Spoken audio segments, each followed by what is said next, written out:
What's up, future fighters? We are back, and we are at 60 frames per second. I have never recorded at 60 frames per second. The game, of course, runs at 60 frames per second. I've always recorded at 30 frames per second on my system because actually Future Fighter initially was coded at 30 frames per second. That's actually what I started at. And then right before early access, so I've been in 2019, probably in November or so, when I was getting ready to launch early access, I converted everything up to 60 frames per second. Have better input and better response on the controller, really. And CPU wise, it's negligible. This game runs really lean.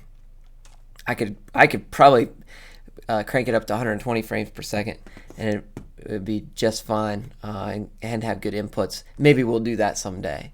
But today we are going to get back to the AI. We made a discovery last week, and I'm pulling that up right now. So this is ancient code, we'll call it. I don't know, maybe like a year or two. But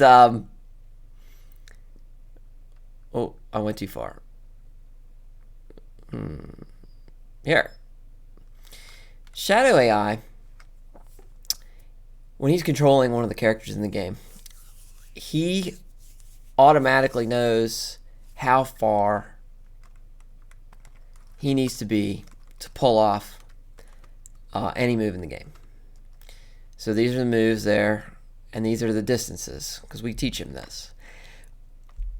Someday, what we'll probably do is write a program that tells Shadow how to calculate this himself.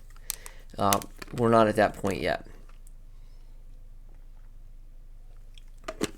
Anything I can automate, I do. And it's always a calculation of when will I have a block of time to do that, and how much time dividend will it pay in the future. And we're just not at that point yet. This is quick. It's very quick for me to just plug this in, and you'll see that when we start building combos. So knowing this fact, we have an interesting finding. This is our strike control script, which we work very hard on. And there are 3 transition types, in other words, transitioning from one move to another. 0, 1, 2, and 3. And they're all based on kind of what the goal is, both for the execution of the combo and also the transition. What do you do after? And this is very important in fighting, in real fighting, which is why I coded it conceptually in this way in the game for Shadow AI to know.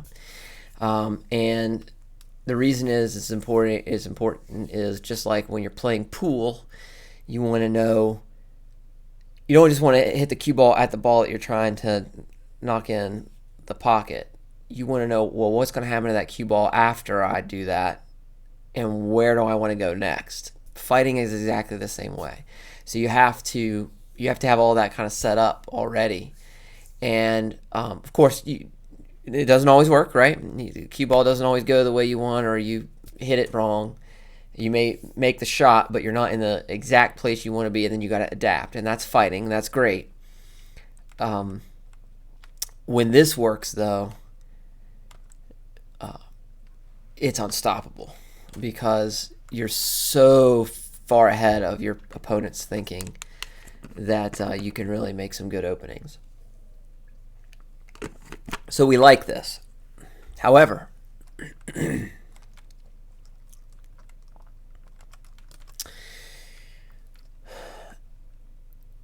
it would be great not to be limited on combo extensions.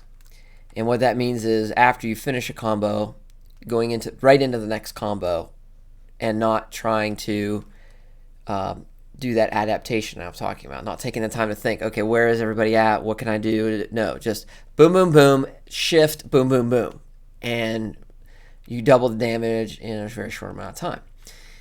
And this is what controls that for Shadow AI. But wouldn't it be nice not just to use case 0 or case 3, but wouldn't it be nice to know, even if the intent was, let's say, to push them back, like with case 1. Case 1 is back them off as the execution and you stay out. Well, let's say you back them off with a nice spinning back kick and they go back, and you wait, and you look at yourself and you say, well, I'm fine, I'm not injured, I got plenty of stamina left, I got plenty of burst energy left. I'm just gonna go. I've chosen a move, chosen a combo, and I'm just gonna go. Well, this code right here would take care of that automatically. And it's the thinking in between, which is this code. This is the in between thinking that happens, that says, what do I want to do? What do I want to do? And we're going to try and come up with a way to merge all of that today. So that's kind of where the premise of today, and we're kind of where we're starting. And if you like this, type of thinking and this type of coding, go to docbrockgames.com and check out the alpha version of the game.